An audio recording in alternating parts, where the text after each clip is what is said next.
Hello guys, welcome to today's video.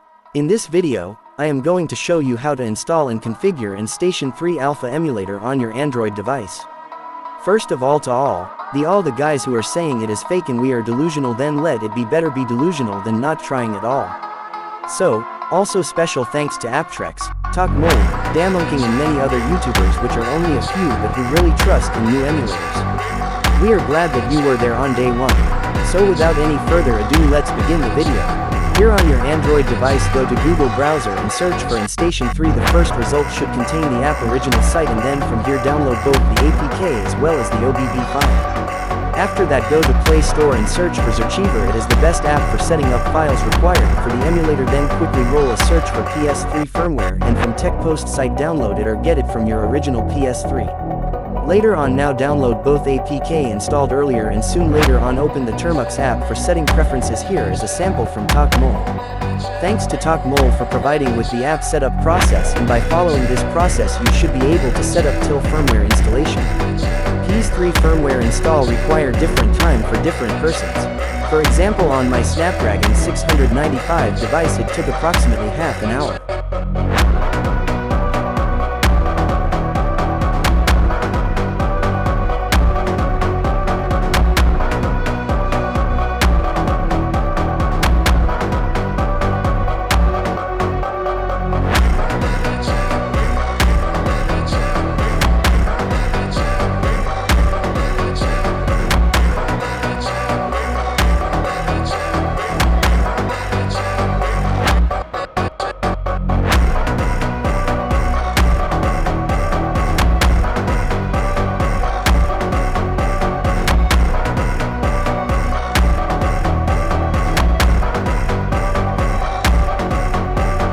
Now that you have set up the firmware, now is time to extract your game ROMs, which you can get from cheeky Google search. Try to get ISO decrypted file, and after that open xoureldeen and then extract the ISO file to its archive named folder and move the extracted folder to PS3 folder for games you should have created by now.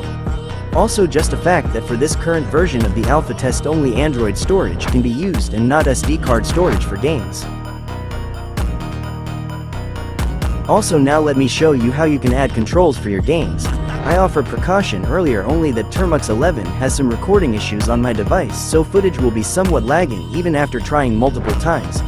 Now first of all run rpcs3 and then on the Termux window click on the settings here, turn on the keyboard option, after which within Termux you should be able to see a tiny keyboard icon hovering in the downside, and after clicking on this icon your keyboard will be turned on, and then in rpcs3 click on pads and you will be able to configure the specific keys for controls.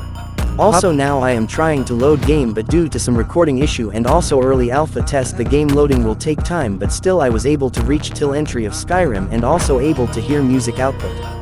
Now here the video in background will be playing of my time took to compile modules of Skyrim, and some of its recording broke in between, that is why I'm unable to show you complete time, but it took approximately 1 hour on my device. Depending on your processor of phone it can take only a few minutes as well.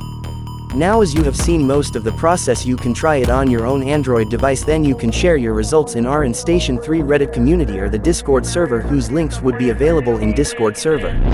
Also, I would like to tell, in emulation on Android on day one all the comments were negative, but recently on one post there is a disturbance between community that some are in our favor while other are just against it, so we would like to say that we are just doing the work to help people get a new experience, and it will take time for development, so just wait and watch. Also, Mr. Sujano surprising in his video didn't criticize our project much but criticized the simulator of Play Store more.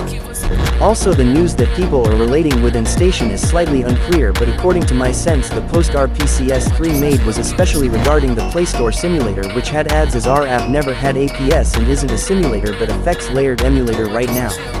Also, on developer notes I would like to tell that they are trying to branch rpcs3 directly to arc64 for Android adaptability, and Github open source code will also be available shortly. Also, developer has changed base to src and added native works along with SDL3.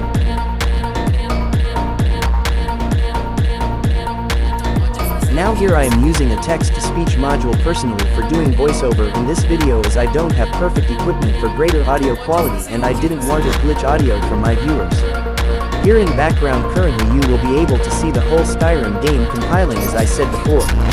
Now recently I would also like to discuss that it will majorly take time for making long-form videos for Andstation3, and I being a type of member of the team would like to tell you on this channel there would be only 2 videos per month with greater detailing than this video to help explain about the bug fixes and current progress of the app. Also, as the emulator has just been launched, so due to this only this video might look a bit off.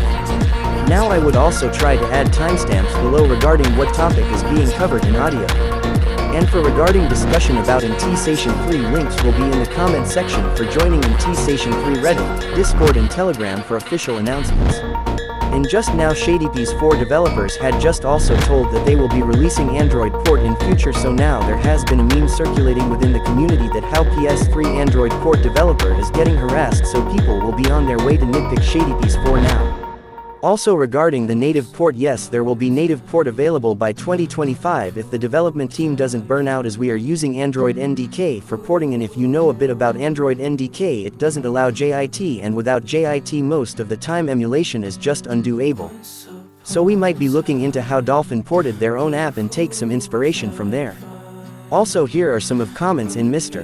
Sujano video that PS3 devs should not be all full of themselves, as when they started, if they too got this type of hate then there wouldn't even have been PS3 emulator. Also, here is a image devs trying God of War 3 on Andstation3, but it broke due to low processing power of the device use in old PS3 version currently being used. Also, fun fact for people saying that an emulation layer used as scam, here is proof that which emulator used those to bridge the gaps. Also, why PS3 emulation was always a pain was because of the cell process used by Sony in PS3 chip. Now today phones can run the PS3 games due to their clock speed almost at half resolution, but the problem is the framework of the chipset. Now that was mostly for the current updates. Regarding this video, there are 2 videos attached of gameplay being successful on Andstation3, from one Reddit user playing Minecraft using OnePlus phone and a YouTube Talkmol playing GTA San Andreas. They both used external keyboards as currently couldn't configure gamepads. I have told you how to assign the inbuilt keyboard to pads, and for any queries regarding Andstation Kingly, join our Reddit server for answer and group discussion there. See you all later after some weeks with some hot new news coming up ahead. Thanks all for watching. Subscribe if you want and like as your own accord. Also, don't forget to check description box for all the context links and the apps used. And yes, the trailer we launched shouldn't had been done this way and should had at least shown some of our own work. Sorry for that as well.